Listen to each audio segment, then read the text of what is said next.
గత వారం మొదటి 3 వచనాలు ధ్యానం చేశాం. 4వ వచనం నుంచి నేను చదువుతా ఉన్నాను. 4, 5, 6, 7 వచనాలు. అయితే కాలం పరిపూర్ణమైనప్పుడు దేవుడు తన కుమారుని పంపెను. ఆయన స్త్రీ యందు పుట్టి మనము దత్తపుత్రులను కావాలని ధర్మశాస్త్రానికి లోబడి ఉన్న వారిని విమోచించడమే ధర్మశాస్త్రానికి లోబడిన వారు ఆయన. మరియు మీరు కుమారులైనందున నాయన తండ్రి ఆయన మొదలుపెట్టు తన కుమారుని ఆత్మను దేవుడు మన హృదయంలోనికి పంపెను. కాబట్టి నువ్వు ఇక దాసుడు కావు, కుమారుడివే. కుమారుడు అయితే దేవుని ద్వారా వారసుడు. చిన్న ప్రార్థన. ప్రేమ గల తండ్రి, కృపమైన ఈ ఉదయకాల సమయం ముందు మీ కృపాసనకు వచ్చిన నన్ను మమ్మల్ని మీరు జ్ఞాపకం చేసుకుని మీ దైవ వాక్యం ద్వారా నాతో మాట్లాడి నాలో నుండి మీ మాటలను మీ సంఘములకు పలికించి ధైర్యపరిచి బలపరిచి మీ వాక్యం ద్వారా మమ్మల్ని ఉదక స్నానం చేసి మీ స్వరూపితులకు మార్చి మీరే మాకు సహాయం చేయాలి. యేసుక్రీస్తు నామములో ప్రార్థన అడిగి వేడుకొంచున్నాం తండ్రి. ఆమేన్. ఒకనొక పట్టణం ముందు ఒక ధనవంతుడు ఉన్నాడు. ఆ ధనవంతుడికి పిల్లలు లేరు. ఒక రోజున ఒక రోడ్డు పక్కన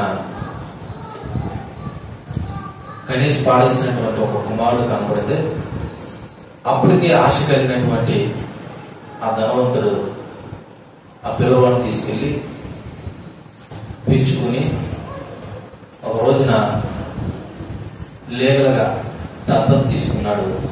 ఇప్పుడు ఆ పిల్లోడు ఏమయ్యాడంటే ఆ తండ్రికి కుమారుడు అయ్యాడు. ఇప్పుడు కుమారుడు అయ్యాడు కాబట్టి వారసుడు కూడా ఆయనే. ఇప్పుడు వారసుడు అయ్యాడు కాబట్టి తండ్రి ఆస్తి అంతా కూడా ఎవరిది? కుమారుడే. ఈ మాటలు నేను ఎందుకు గుర్తు చేశానంటే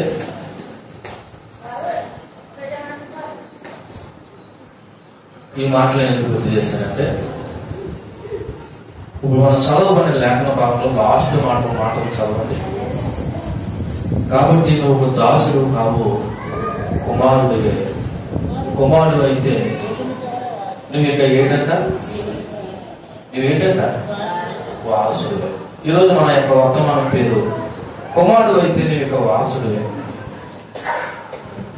కుమారుడు అయితే నువ్వెవరు? ఇక వారసుడివే. ఏ విధంగా వారసుడు ఏంటన్నది ఒకసారి మనం జ్ఞాపకం చేసుకున్నప్పుడు గత వారంలో మొదటి 3 మాటల్లో ఏం జ్ఞాపకం చేసామంటే నువ్వు బాలుడు అయినంత వరకు నువ్వెవడవే? దాసుడివి. బాలుడు అయినంత వరకు అనే మాటకు అర్థం ఏంటంటే నువ్వు దేవుని ఎరగనంత వరకు, బానిసగా ఉన్నంత వరకు నువ్వెవడు అంటే దాసుడివే. కానీ ఈ రోజున నువ్వు బాలుడుగాను దాసుడుగాను ఉండవసరం లేదు. నువ్వు దేవుని కుమారుడు అయితే నువ్వెవడమంట? వారసుడివి. సో దేవుడు ఆ వారసత్వాన్ని మనకి ఇవ్వడానికి ఏ విధంగా తన ప్రయత్నం చేశాడు అన్నది 4వ వచనంలో ఈ విధంగా రాయబడి ఉన్నది. ఏ విధంగా రాయబడి 4వ వచనంలో? అయితే కాలము పరిపూర్ణమైనప్పుడు అని అన్నది. ఈ మాటకి అర్థం ఏంటంటే దేవుని యొక్క జోక్యము మానవాళి పట్ల ఆయన రక్షణ సంకల్పము, ముఖ్యంగా తన పిల్లలను వారసులుగా చేయడానికి తగిన సమయం కొరకు తండ్రి అయిన దేవుడు తన కుమారుని లోకం మీద పంపించడానికి వెయిట్ చేశాడు. ఒక టైం కొరకు వెయిట్ చేశాడు. ఆ వెయిట్ చేసిన తర్వాత కాలం పరిపూర్ణమైంది. ఆయన అనుకున్న సమయము ఆసన్నమైంది కాబట్టి తన కుమారుడిని ఏం చేశాడంట? పంపెను అని రాయబడి ఉన్నది. ఎవరు కుమారుని? పరలోకమందున్న తండ్రి ఈ ధర్మశాస్త్రం అనబడుతున్న దాస్యము కింద ఉన్న ప్రజలను విడిపించడానికి, ఆత్మ సంబంధమైన కుమారత్వాన్ని మనకు అనుగ్రహించడానికి యేసుక్రీస్తుని ఈ లోకానికి పంపాడు. అది కూడా తగిన సమయం చూసుకుని పంపాడు. దీనికి సాదృశ్యంగా దానియేలు గ్రంథము 9వ అధ్యాయము 24, 27 వచనాలు ఇవి బలపరుస్తూ ఉన్నాయి. దానియేలు గ్రంథము 9వ అధ్యాయము 24, 27 వచనాలు ఒకసారి మనం చదువుతాం. మానుపుటకును పాపమును దోషము నిమిత్తము ప్రాయశ్చిత్తము చేయుటకు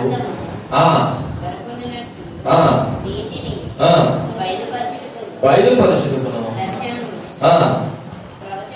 ప్రవచనమును ముద్రించుటకును అతి పరిశుద్ధ స్థలమును అభిషేకించుటకును నీ జనమునకు పరిశుద్ధ పట్టణము 70 వారములు అంతేనా? యెరూషలేము మరలా కట్టించుటకును చివరగా 27వ వచనం అతడు ఒక వారము వరకు అనేకులను నిబంధన స్థిరపరచెను. అర్ధవారములకు బలి నైవేద్యమును నిలిపివేయమని నిలిచి వరకు నాశనం చేయవాడు వచ్చును. నాశనం చేయడానికి రావాలని నిర్ణయించిన నాశనం ముగించే వరకు ఇలాగ జరిగిను. సో 24వ వచనంలో మనం చదవబడినట్లు తిరుగుబాటు మార్పుటకును పాపము నివారణ చేయుటకును దోషాన్ని ప్రాయశ్చిత్తం చేయుటకును యుగాంతం వరకు నీతిని బయలుపరచుటకును దర్శనమును ప్రవచనము ముద్రించుటకును అతి పరిశుద్ధ స్థలమును అభిషేకించుటకును నీ జనములకు పరిశుద్ధ పట్టణములకు 70 వారములు విధింపబడుటకును ఇవన్నీ నెరవేర్చబడడానికి తండ్రి అయిన దేవుడు తన కుమారుని ఒక కాలం చూసుకుని ఏం చేశాడంటే పంపించాడు అన్న విషయము అక్కడ రాయబడినది. ఎందుకు పంపాడు అంటే యోహాను సువార్త 3వ అధ్యాయము 16వ వచనంలో ఎందుకు దేవుడు ఆ సమయాన్ని ఎన్నుకుని మన కొరకు పంపాడు అంటే యోహాను సువార్త 3:16లో ఉంటది. దేవుడు లోకమును ఎంతో ప్రేమించెను కాగా ఆయన తన అద్వితీయ కుమారునిగా పుట్టిన వాని యందు విశ్వసించు ప్రతి వాడు నశింపకుండా ఉండడానికి నిత్య జీవం మనం అందరూ పొందుకోవాలనంట తండ్రి అయిన దేవుడు తన కుమారుని లోకానికి పంపాడు. ఎందుకు పంపాడంట?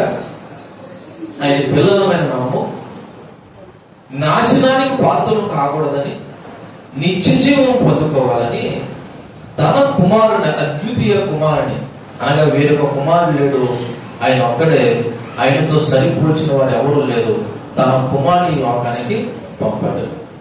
మీరు గమనించండి, ఇక్కడ కూర్చున్న ఏ ఒక్కరము కూడా నశించిపోతే దేవునికి ఇష్టము లేదు. ఆయన మన పట్ల ఎప్పుడో ఒక ప్రణాళిక కలిగి నిన్ను నన్ను తన సారూప్యతలకు మార్చడానికి తండ్రి అయిన దేవుడు చేసిన పని ఏంటంటే తన కుమారుని లోకానికి పంపాడు. అయితే ఇక్కడ కాలము సంపూర్ణమైనప్పుడు పరిపూర్ణమైనప్పుడు అన్న మాట ఎందుకు రాయవలసి వచ్చిందంటే ఒకసారి చారిత్రకంగా ఆలోచన చేస్తే ఆనాటి కాలంలో ఆ రోమా సామ్రాజ్యం కానీ లేకపోతే యూదుల యొక్క సంస్కృతి కానీ ప్రపంచం అంతా కూడా చాలా అద్భుతంగా ఒక అనుకూలంగా సానుకూలంగా, అంతేకాదు రోడ్లు కూడా అంతటా విస్తరించి ఇదే సమయము ఒకవేళ దేవుడు తన కుమారుని పంపిస్తే తన సువార్త స్ప్రెడ్ అవ్వడానికి. రెండోది, అప్పటికే యూదులు ఒక దేవుడు ఒక్కడైనా ఒక వేదాంతాన్ని వర్ణిస్తూ మెస్సయ్య రాక కొరకు ఎదురు చూస్తున్నారు. ఎవరు రాక కొరకు ఎదురు చూస్తున్నారు? మెస్సయ్య. ఇంచుమించు మలాకి గ్రంథం నుండి యేసుప్రభు పుట్టేంత వరకు కూడా వాళ్ళకి ఒక నాయకుడు దారి తెలియకుండా వాళ్ళ జీవితాలు కొనసాగుతున్నాయి. ఇటువంటి సమయంలో మెస్సయ్య గారి వస్తే బాగుంటుందని ఆశ కలిగి ఉన్నారు ఒక పక్క యూదులు. ఒక పక్క ఏమో ఆనాటి రోమా సామ్రాజ్యము మరి స్థిరంగా ఉండి రహదారులు విస్తరింపబడి అన్ని సౌకర్యంగా ఉన్నాయి. ఇదే అనుకూలమైన సమయం కింద దేవుడు భావించి, అలాగని దేవుడు భావించాడని కాదు కానీ ఇవన్నీ సమకూర్చబడ్డాయి. రైట్ టైంకి దేవుడు తన కుమారుని పంపాడు. అక్కడ రాయబడిన మాట మళ్ళా చదువుతాం. గలతీ రాసిన పత్రిక 4వ అధ్యాయము 4వ వచనంలో కాలము పరిపూర్ణమైనప్పుడు దేవుడు తన కుమారుని పంపాడు. అది ఎలా పంపాడు అనడానికి ఇక్కడ చిన్న ఎగ్జాంపుల్ గా, ఆయన స్త్రీ యందు పుట్టి మనము దత్తపుత్రులం కావాలని ధర్మశాస్త్రానికి లోబడిన వారిని విమోచించుటకై ధర్మశాస్త్రానికి లోబడిన వాడాయను. అంటే ఆయన పుట్టిక కూడా ఎలా పుట్టాడని చెప్తున్నాడు. స్త్రీ యందు పుట్టి, అదేంటి అందరూ స్త్రీ యందే కదా పుడతారు అంటే ఆ విధంగా రాయడానికి కారణం ఏంటంటే పురుషుడు ప్రమేయం లేదని చెప్పడానికి. యేసు ప్రభు యొక్క జనన విషయంలో ఎవరు ప్రమేయం లేదు? ఈ లోక సంబంధమైన పురుషుడి యొక్క ప్రమేయం లేదు. పరిశుద్ధాత్మ యొక్క సహాయంతో ఆయన స్త్రీ యందు పుట్టాడు. ఎందుకు పుట్టాడంటే మనము దత్తపుత్రులు కావాలంటే. ఏ పుత్రులు ఈ మధ్య ఈ డైలాగ్ బాగా వినపడతా ఉంటారు. కానీ దేవుడు మన పట్ల ఆశ కలిగి మనము దత్తపుత్రులు కావాలని ఆయన ధర్మశాస్త్రానికి ఏం చేశాడంట? లోబడ్డాడు. ఎందుకు లోబడ్డాడంటే ధర్మశాస్త్రానికి, ధర్మశాస్త్ర దాస్యం కింద ఉన్న మనల్ని విడిపించాలంటే ముందు ఆ విడిపించేవాడు ధర్మశాస్త్రానికి ఏవాడాలి? లోబడాలి. ఆ మాటని ఇంకా కొద్దిగా మనం వివరంగా ఆలోచన చేద్దాం. ఒకసారి ఆదికాండము 3వ అధ్యాయము 15వ వచనం చదువుతాం. ఆదికాండము 3వ అధ్యాయము యేసు ప్రభు ఎందుకు స్త్రీ యందు పుట్టాడు అన్న దాని గురించి మాట్లాడితే,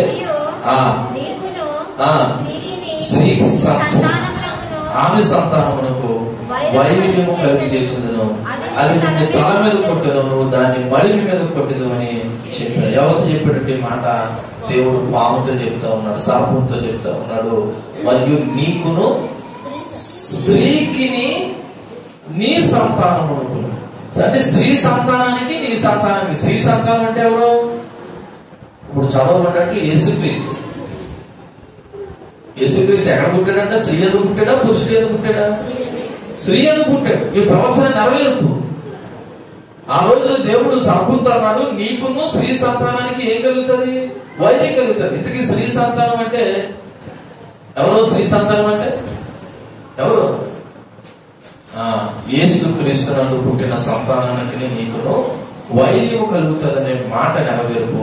అంతేకాదు యెషయా గ్రంథం 7వ అధ్యాయము 14వ వచనం కూడా ఒకసారి చదివినట్లయితే, యెషయా గ్రంథం 7వ అధ్యాయము 14వ వచనం. మరొకరు మత్తయి సువార్త 1వ అధ్యాయము 23వ వచనం తీసి పెట్టుకున్నాడు. యెషయా గ్రంథం 7వ అధ్యాయము 14వ వచనం చదవండి. కాబట్టి ప్రభువు తానే ఒక సూచన మీకు చూపును, ఆలకించండి, కన్యక గర్భవతి కుమారుని గని అతనికి ఇమ్మానుయేలని పేరు పెట్టు. ఇది ఎప్పుడు చెప్పాడు దేవుడు? యెషయా గ్రంథంలో యెషయా ప్రవక్త ద్వారా ఆనాటి ఇశ్రాయేలు ప్రజలు చెప్పాడు. ఆ ప్రపంచం నెరవేరాలంటే ఇప్పుడు కాలం పరిపూర్ణమైనప్పుడు యేసుక్రీస్తుకి వాకంట రావాలో రాకూడదా? రావాలి. కాబట్టి దేవుడు తన కుమారుని స్త్రీ యందు పుట్టింపు చేశాడు. అంతేకాదు మత్తయి సువార్త 1:23వ వచనంలో ఏముంది? మత్తయి సువార్త 1:23వ వచనంలో కూడా ఏముంది? ప్రభు తన ప్రవక్త ద్వారా పలికిన మాట, అదే యెషయా తన ప్రవక్త ద్వారా పలికిన మాట నెరవేరుకున్నట్లు ఇదంతా జరిగింది. ఇమ్మానుయేలు పేరుకు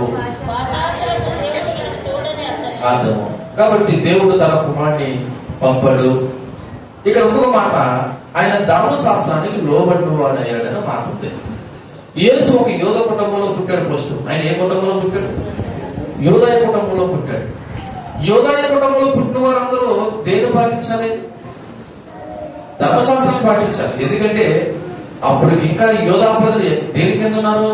ధర్మశాస్త్రం కింద ఉన్నారు. యేసు ప్రభు తన బోధన ప్రారంభించి ఆయన మన కొరకు మరణించి తిరిగి లేచిన తర్వాత మన విమోచన కలిగింది.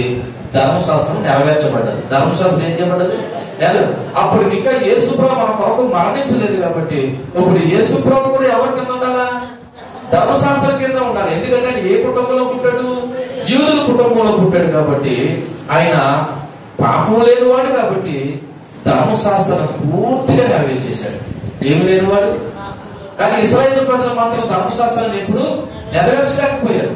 ఎందుకంటే అందులో ఉన్న 10 ఆజ్ఞలు కూడా వాళ్ళు సరిగా ఎప్పుడు పాటించలేకపోయారు. కానీ దేవుడు తన కుమారుడు పాపం లేనివాడు కాబట్టి ఆయన ధర్మశాస్త్రం పూర్తిగా నెరవేర్చేశాడు.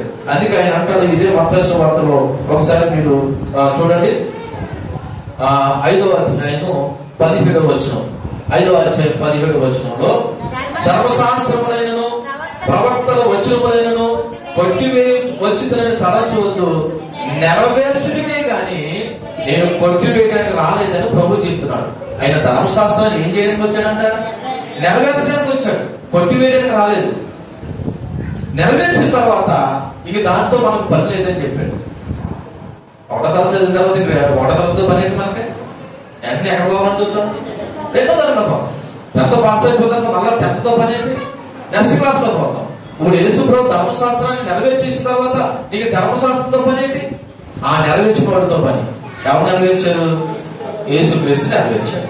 కాబట్టి అందుకే ఎబ్రియులకు రాసిన పత్రిక 4వ అధ్యాయము 15వ వచనంలో ఏ విధంగా రాయబడి ఉన్నది? ఎబ్రియులకు రాసిన పత్రిక 4వ అధ్యాయము 15వ వచనం చూడండి ఒకసారి.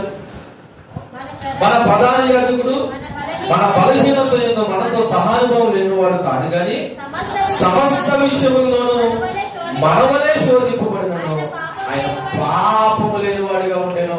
ఏం లేనివాడిగా ఉండేను? పాపం లేనివాడిగా ఉన్నాడు. కాబట్టి ఆయన ఏం చేశాడంట? ధర్మశాస్త్రాన్ని నెరవేర్చాడు. అంతేకాదు ధర్మశాస్త్రజ్ఞంలో ఉన్న వారందరినీ కూడా ఆయన ఏం చేశాడంటే విమోచించాడు. ఏం చేశాడంటే విమోచించాడు. ఎలా విమోచించాడు? ఇందాక చదువున్నట్టు ధర్మశాస్త్రాన్ని నెరవేర్చడం ద్వారా. ఇప్పుడు చెప్పండి, ఇవన్నీ ఎందుకు చేశాడు తెలుసా? బానిస బ్రతుకుల నుండి. మనం ముందు చదివాం కదా, నువ్వు కుమారుడు అయినంత కాలం ఎవరితో సమానం? దాసులతో సమానం, బానిసతో సమానం. కాబట్టి ఇప్పుడు ఆ బానిసత్వంలో నుండి మనం విడిపించాలని దేవుడు ఏం చేశాడంటే ధర్మశాస్త్రాన్ని అంతటినీ నెరవేర్చాడు. ఇదే గలతీయులకు రాసిన పత్రిక 3వ అధ్యాయం 13వ వచనంలో కూడా ఆ మాట రాయబడి ఉన్నది. 3వ అధ్యాయం 13వ వచనంలో ఏమనుంది? ఆత్మలో వచ్చిన వాగ్దానము విశ్వాసం వల్ల మనకు లభించినట్లు అబ్రహాము పొందిన ఆశీర్వచనము క్రీస్తు యేసు ద్వారా అన్యజనులు అనబడుతున్న మనకి కలుగుటకే క్రీస్తు మన కోసం శాపమై మనలను ఎక్కడి నుండి విడిపించాడంట? ఎక్కడి నుండి విడిపించాడంట? ధర్మశాస్త్రం యొక్క శాపము నుండి విమోచించెను. దేవునికి మహిమ కలుగును గాక. ఎక్కడి నుంచి విడిపించాడంటే మనల్ని?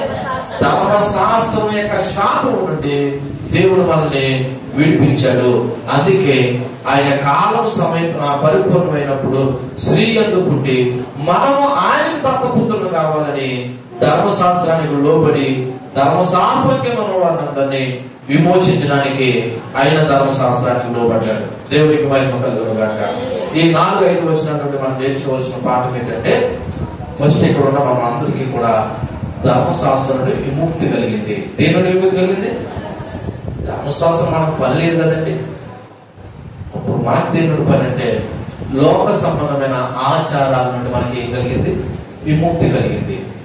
మరలా చెప్తున్నాను, ఇక్కడ ఉన్న సంఘమైన మీరు నిజంగా మీరు వాక్యాన్ని ప్రేమించేవారైతే, దేవుని ప్రేమించేవారైతే వాళ్ళు చెప్పారని వీళ్ళని చెప్పారని ఏ లోక సంబంధమైన ఆచారం చేయకండి. నేను మరలా గుర్తు చేస్తున్నాను.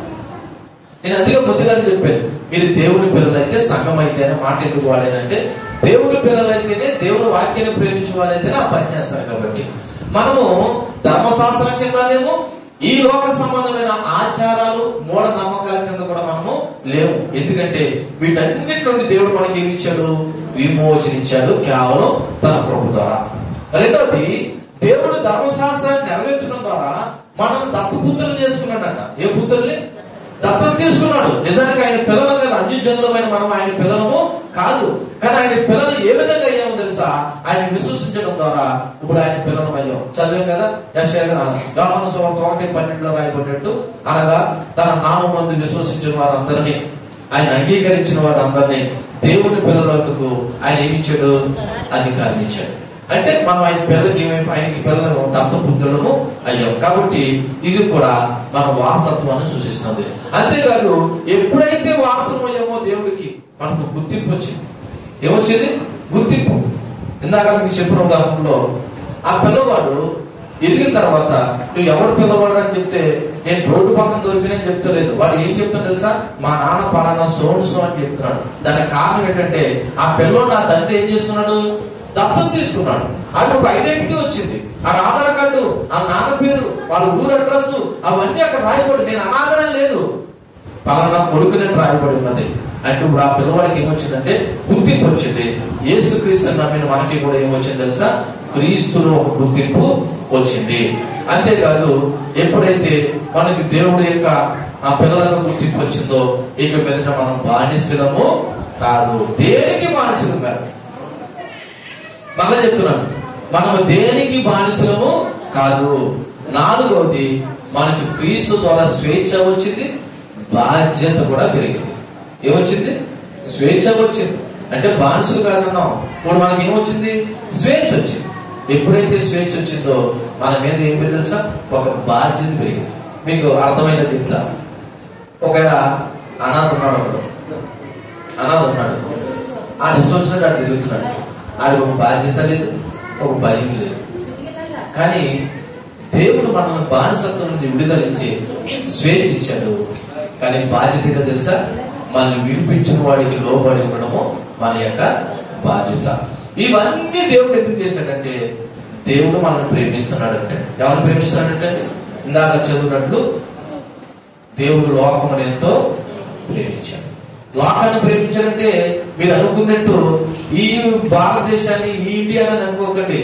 ఆయన లోకంలో ఉన్న మనుషులు ప్రేమించాడు. అందుకే గురజాడ అప్పారావు అన్నాడు, దేశం అంటే మట్టి కాదే, దేశం అంటే ఎవరు? మనుషులు. ఇప్పుడు దేవుడు లోకాన్ని ప్రేమించాడంటే లోకానంటే మీరు అనుకున్నట్టుగా దాన్ని ప్రేమించలేదు, లోకంలో ఉన్న మనుషుల్ని ప్రేమించాడు. ఇవన్నీ మనకి ఎందుకు చేశాడంటే, దేవుడు మన ఎడలా కలిగి ఉన్న ప్రేమను బట్టి చేశాడు. దేవునికి మహిమ కలుగును గాక. కాబట్టి మనము 6వ వచనాన్ని చదువుతాం. 6వ వచనం చదవండి.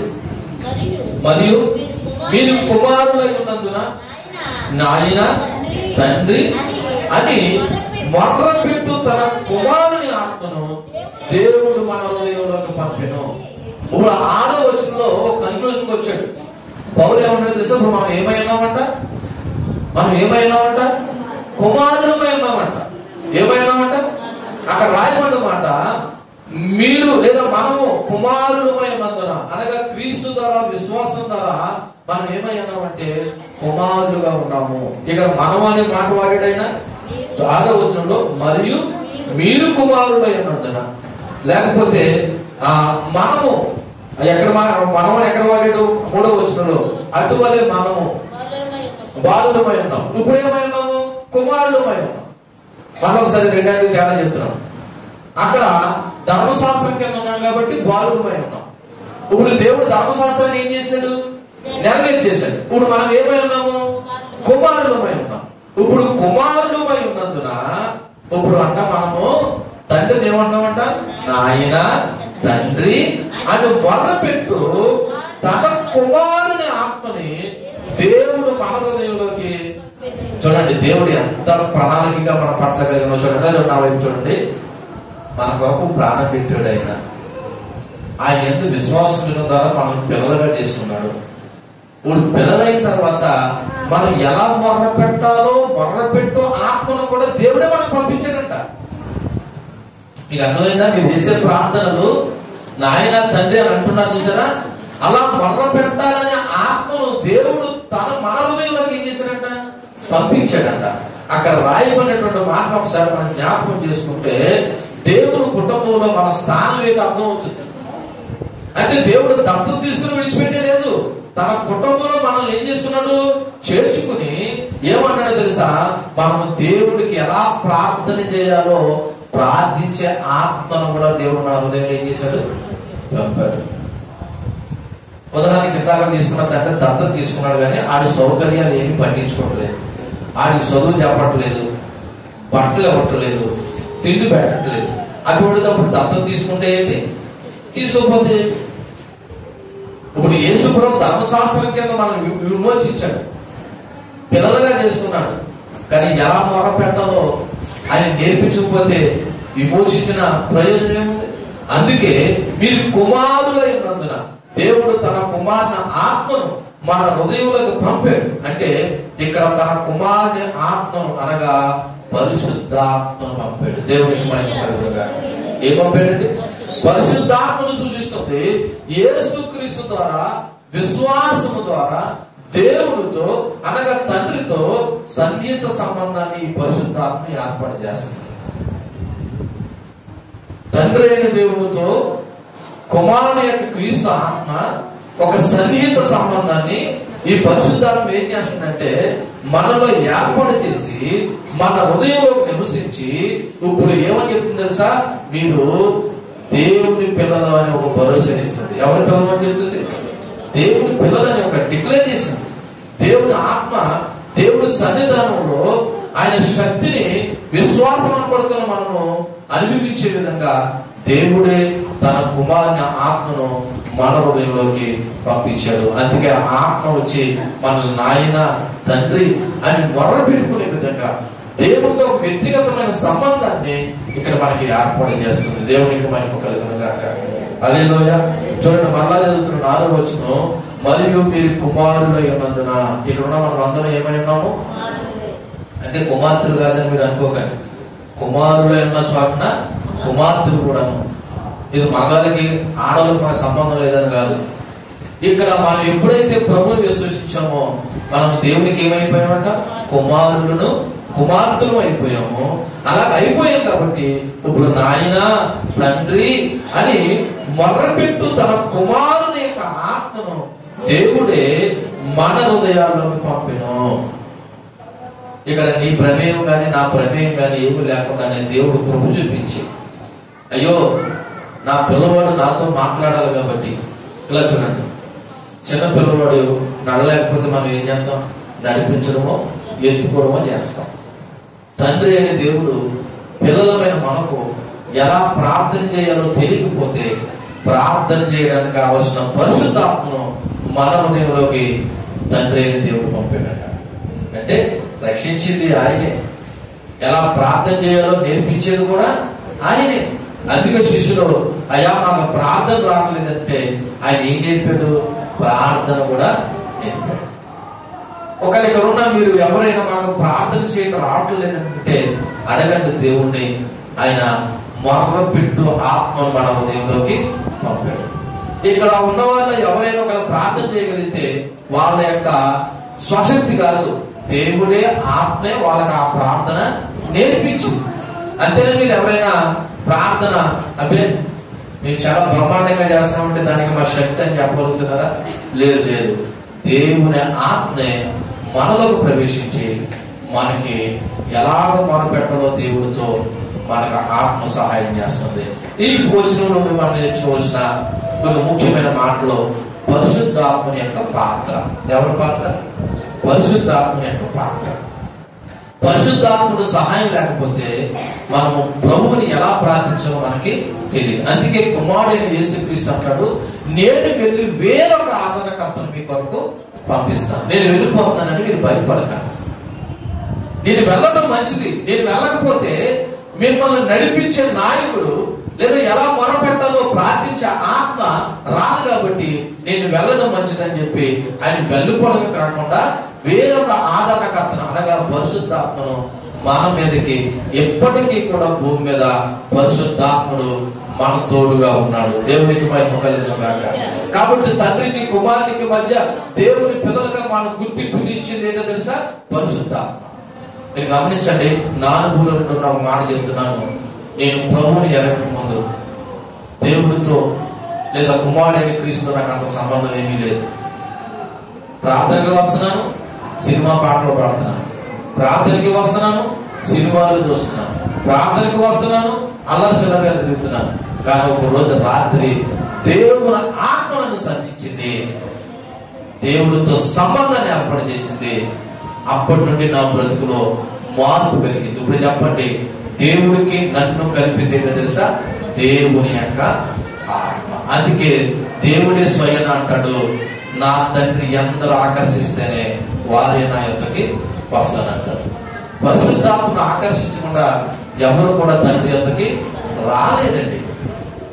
ఈ రోజు దేవుడి కొరకు మనం బ్రతకాలంటే పరిశుద్ధాత్మ యొక్క పాత్ర మనం గ్రహించాలి.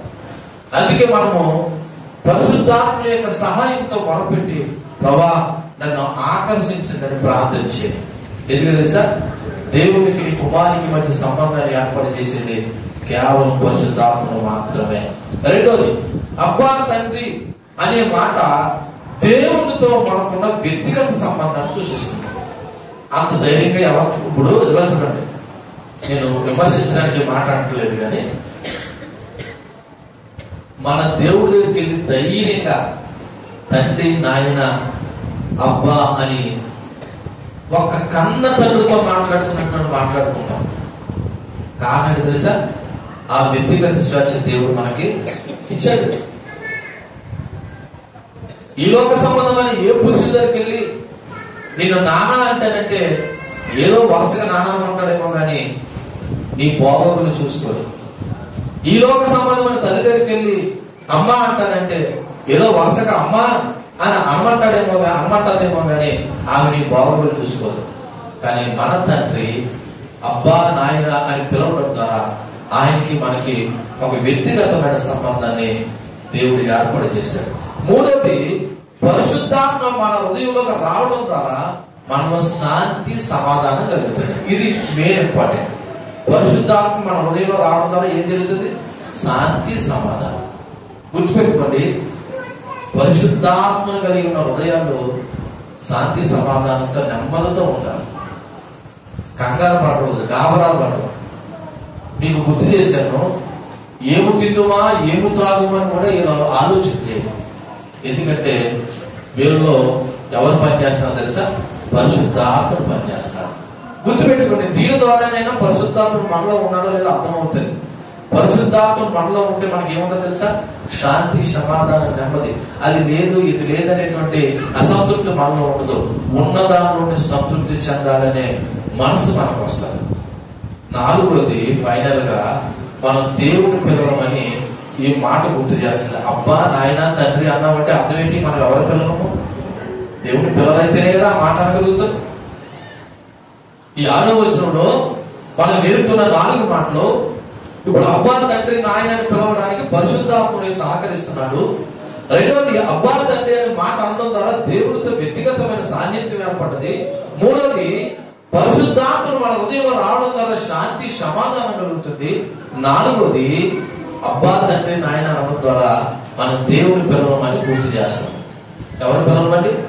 దేవుని పిల్లలు. మరి దేవుని పిల్లలు అయితే ఎంత జాగ్రత్తగా ఉండాలి, ఎంత భయంతో ఉండాలి, ఎంత భక్తితో ఉండాలి అన్నది మీరు ఆలోచించేయండి. చివరిగా 7వ వచనం చెప్పి మనం ముగించుకుందాం. 7వ వచనంలో కాబట్టి, ఏమంటే కాబట్టి అనే మాట ఒక్కసారి వివరంగా ఆలోచన చేద్దాం. కాబట్టి అనే మాట పైన 6 వచనాలకు సంబంధించింది. పైన 6 వచనం ఒకసారి 6 వచనం గుర్తు చేస్తున్నాను. మొదటి వచనం రండి. మరియు నేను చెప్పింది ఏమనగా, వారసుడు అన్నిటికీ కర్త ఉన్నను, బాలుడైనంత కాలం అతనికి దాసునికి ఏ భేదం లేదు. బాలుడైనంత వరకు దాసుడికి ఆ కుమారుడికి ఏ భేదం లేదు. ఎందుకు లేదు? వాడు బాలుడుగా ఉంటాడు. ఒక రోజున తండ్రి నిర్ణయించిన కాలాన్న వారసులను ప్రకటిస్తాడు. అంతవరకు ఆ ఇంట్లో దాసుడెంతో ఈ బాలుడు కూడా అంతే. అందుకే 2వ వచనంలో తండ్రి చేత నిర్ణయం దినం వచ్చే వరకు అతడు సంరక్షకులకి గృహ నిర్వాహకులకి అధీనంలో ఉంటాడు. అంటే యేసు ప్రభువు వచ్చేంత వరకు ఈ యూదులు అనబడుతున్న వారు కానీ మానవ జాతి అంతా కూడా దేనికి ఉందంటే దేని కింద ఉన్నారంటే ధర్మశాస్త్రం కింద ఉన్నారు. 3వ వచనం, అటువలే మనము బాలులమైనప్పుడు లోక సంబంధమైన మూల పాఠములకు లోబడి దాసులమై ఉన్నాం. ఎప్పటి వరకును యేసుక్రీస్తు లోకానికి వచ్చేంత వరకు ఈ మూల పాఠములకు వాటి వైపు దాసులమై ఉన్నాం. అయితే 4వ వచనంలో కాలం సంపూర్ణమైనప్పుడు తండ్రి అయిన దేవుడు తన కుమారుని ఏం చేశాడు? ఈ లోకాన్ని పంపించి ఏం చేశాడు? ధర్మశాస్త్రం కింద వాళ్ళందరినీ విడుదల కలుగు చేశాడు, విమోచన కలుగు చేశాడు. విమోచన కలుగు చేసి మనల్ని ఏం చేసుకున్నాడు? దత్తత తీసుకున్నాడు. ఏం తీసుకున్నాడు? దత్తత తీసుకున్నాడు. దత్తత తీసుకున్న తర్వాత మనం ఏమన్నాం? ఆయన్ని నాయన, తండ్రి, అబ్బా అన్నాం. అలా అన్నం తరపు ఆయన మనం ఏమైపోయాము? పిల్లలం అయిపోయాం.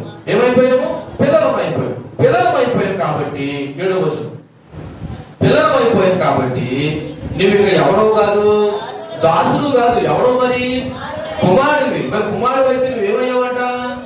వారసుడివి. ఏంటి వారసుడివి? తండ్రికి సంబంధించినవన్నీ కూడా ఎవరివి? ఇప్పుడు కుమారుడివి. కుమారుడు అయ్యావంటే ఆయన తండ్రికి సంబంధించిన వారసత్వం అంతా కూడా అనుభవిస్తాడు. కాబట్టి నువ్వు ఇక దాసుడు కాదు, కుమారుడివి. ఎప్పుడైతే కుమారుడు అయ్యావో నువ్వు వారసుడివి. కుమారుడికి వారసుడికి ఉన్న మాట చెప్తాను చూడండి. కన్నందుకు కుమారుడు, దత్తత తీసుకున్నందుకు కుమారుడు. ఇప్పుడు తండ్రికి సంబంధించినవన్నీ కుమారుడు చెందితే ఆడు వారసుడయ్యాడు. మీకు విషయం అన్నా, వారసుడు ఇంట్లో 4 అన్నదమ్ములు ఉన్నారు, 4 వారసులే. కానీ ఒక బాధ్యత పెద్దలు కాదు చెప్పారు. ఇప్పుడు యూదుల యొక్క సాంప్రదాయ ప్రకారం వారసులకు ఎన్ని వంతులు అని చెప్పారు? 2 వంతులు. వాళ్ళు కలిగి ఉన్న ఆస్తులు అన్ని భాగం చేస్తే వారసులకు ఎన్ని ఇవ్వాలా? 2 వంతులు ఇవ్వాలి. ఇప్పుడున్న మనం అందరం కూడా దేవుడి పిల్లలమయ్యాము, కుమారులమయ్యాము, బానిసలు కాదు. ఇప్పుడు ఆటోమేటిక్గా దేవుడికి సంబంధించిన ఆస్తిపాస్తులన్నీ ఎవరికి చెందుతాయి? వారసులకు చెందుతాయి. ఎవరు చెందుతాయి? వారసులు. బయట కానీ ఇస్తాడా? ఆ ఇంట్లో వారసులు చెందుతాయి. ఆ తండ్రి ఇష్టాన్ని బట్టి నలుగురుంటే నలుగురికి సమానంగా పంచుతాడు, ఇద్దరుంటే ఇద్దరికి సమానంగా పంచుతాడు. ఒక్కడే ఉన్నాడు అనుకో, మొత్తం అంతా ఎవరిది? అతనిదే. ఎందుకంటే ఆయన వారసుడు. ఇప్పుడు దేవుడు ఫైనల్ గా మనల్ని కుమారులుగా ఉంచలేదు. దేనిగా ఉంచాడు తెలుసా? వారసులుగా ఉంచాడు. వారసులుగా ఉంచాడంటే దేవుడు మన కొరకు ఏదో దాచి పెట్టాడు. దేవుడు మన కొరకు ఏం చేశాడు? దాచి పెట్టాడు. నీ కడుపులు కొడుకు కొడుకులు కూతురు నీకు ఏం దాచిపెట్టడం లేదో తెలియదు, కానీ మన తండ్రి అయిన దేవుడు పరమంది నీ కొరకు నా కొరకు చాలా దాచిపెట్టాడు. నమ్మిన వారు దేవుని స్తోత్రం చెప్పాలి. కాబట్టి మనం ఇక బానిసలు కాదు. మోక్షం కోసం మోసే ధర్మశాస్త్రాన్ని పాటించవలసిన అవసరం లేదు. ఎందుకు లేదు? ఒకసారి యోహాను సువార్త 8వ అధ్యాయము 36వ వచనం చదవండి. మనం మోసే ధర్మశాస్త్రాన్ని పాటించవలసిన అవసరం లేదంట. యోహాను సువార్త 8వ అధ్యాయము 36వ వచనంలో, కుమారుడు మిమ్మల్ని స్వతంత్రులుగా చేసిన యెడల మీరు నిజముగా స్వతంత్రులై ఉన్నారు. కుమారుడు మనం ఎలా చేశాడు? స్వతంత్రం చేశాడు. అంటే బానిసలు మనకి ఏం చేశాడు? విడుదల కలిగి చేశాడు. కాబట్టి ఇప్పుడు మనం బానిసలుగా ఉండవలసిన పని లేదు. మనం ఏమై ఉన్నాము? స్వతంత్రమై ఉన్నాం. కాబట్టి ఇక మీద నువ్వు ఎవరు అంటే కుమారుడివి, కుమార్తెవి. ఈ మాట మనకి ఒక కొత్త గుర్తింపు, నిశ్చయత, శాశ్వత జీవం మనకు భరోసా ఇస్తాం. ఈ మాట యేసుక్రీస్తులో ఒక కొత్త గుర్తింపు వచ్చిందండి, ఒక నిశ్చయత వచ్చిందండి. మూడోది శాశ్వత జీవం కూడా మనకి కలిగింది. ఒకవేళ ఇక్కడ ఉన్న మీరు లేదా నేను, నాకేమీ లేదు, నన్ను చూసేవాళ్ళు ఎవరు లేరు, ఈ భూమి మీద ఉండగా నేను ఏమీ సంపాదించలేకపోయాను అని ఒకవేళ నువ్వు బాధపడితే గుర్తుపెట్టుకో, సంపాదించిన వాళ్ళు కూడా విడిచిపెట్టిపోతారేమో. కానీ ప్రభువుకు నువ్వు కుమారుడు కుమార్తె అయితే ప్రభువుకున్నవన్నీ కూడా నీవే. నమ్మిన వారు మాత్రమే దేవుని స్తోత్రం చెప్పాలి. ఏంటి నమ్మడం? ఇక్కడ ఏమైతే లేవనుకుంటున్నావో, అనవసరమైన బ్రతుకు ఎలాగైపోయినానో వాళ్ళు ప్రభు నమ్ముకున్నందుకు నువ్వు నిజంగా ఆయన కుమారుడు కుమార్తె అయితే నిత్య రాజ్యానికి నువ్వు వారసుడు అనే విషయాన్ని మర్చిపోవద్దు. ఎప్పుడైతే మనం దేవుడు కుమారుడు అయ్యామో అదేవిధంగా దేవుడు ద్వారా అన్నిటికీ వారసులు అయ్యాం. ఎప్పుడైతే దేవుడు కుమారుడు అయ్యామో అదేవిధంగా దేవుడు ద్వారా అన్నిటికీ మనం ఏమయ్యాం? మీకు విషయం చెప్పనా? దేవుడు నీకు పుణ్యం ఇస్తానని అంటలేదు. దేవుడు అన్ని కూడా ఎవరివి? మనమే. ఎందుకంటే మనం దేవుడికి ఏమయ్యాము? కుమారుడు కాదు, అంతకు మించి వారసులు అయ్యాం. వారసుగా అని ఎత్తారు తెలుసా? వారసుగా అని ఎత్తారు.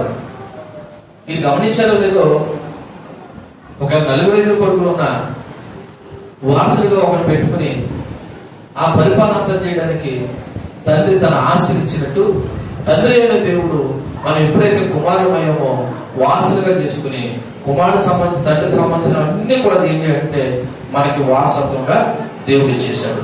అవును కదా? ఒకసారి ఎఫెసీయులకు రాసిన పత్రిక 1వ అధ్యాయము 3, 4, 14 వచ్చినంతా ఆ విషయం నేర్పుతుంది. ఎఫెసీయులకు రాసిన పత్రిక 1వ అధ్యాయము 3వ వచనం నుంచి, మన ప్రభువైన యేసుక్రీస్తు తండ్రి దేవుడు స్తుతింపబడును గాక. ఆయన క్రీస్తులో పరలోక విషయంలో ఆత్మ సంబంధమైన ప్రతి ఆశీర్వాదం ఎవరికి ఇచ్చాడంట? నాకన్నాడా? మనకన్నాడా? మనకి. ఎందుకని? మనం ఆయన వారసులు. పరలోక సంబంధమైన ప్రతి ఆశీర్వాదం అంట అది ఎవరికి ఇచ్చాడంట?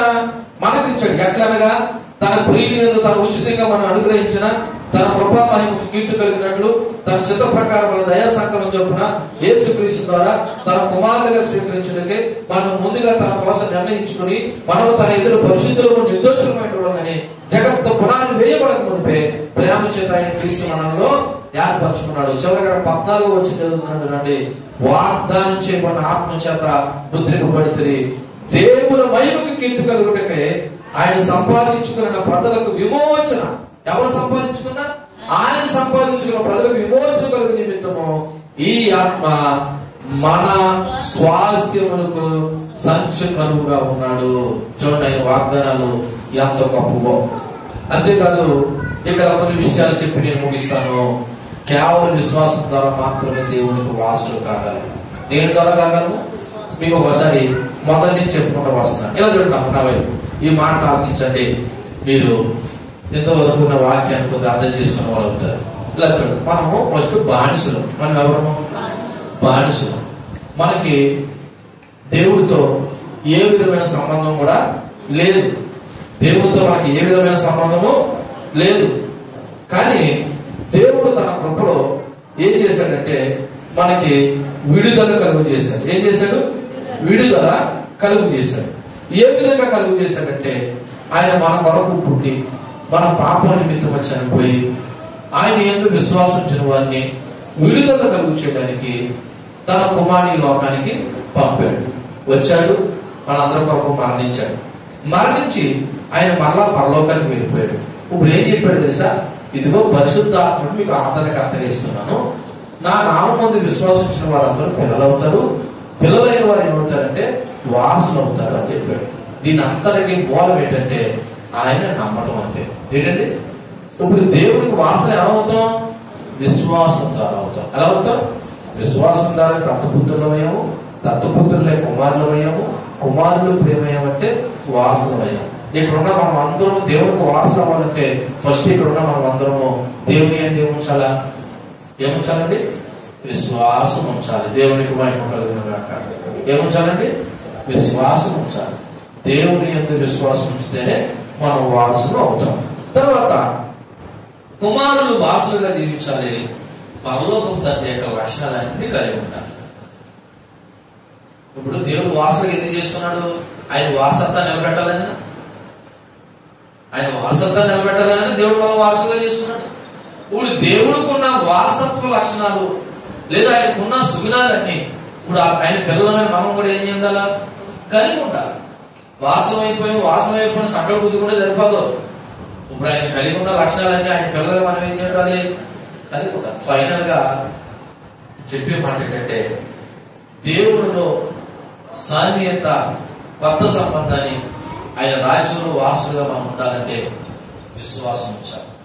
దేవుడు మనల్ని దాసులుగా ఎంచట్లేదు, బానిసలుగా ఎంచట్లేదు, వారసులుగా ఎంచుకున్నాడు. ఎలా ఎంచుకున్నాడు? వారసులుగా. వారసులు అవ్వాలంటే కుమారుడు అవ్వాలి, కుమారుడు అవ్వాలంటే దత్తపుత్రుడు అవ్వాలి, దత్తపుత్రుడు అవ్వాలంటే విశ్వాసం కావాలి. అలా చెప్తున్నాడు.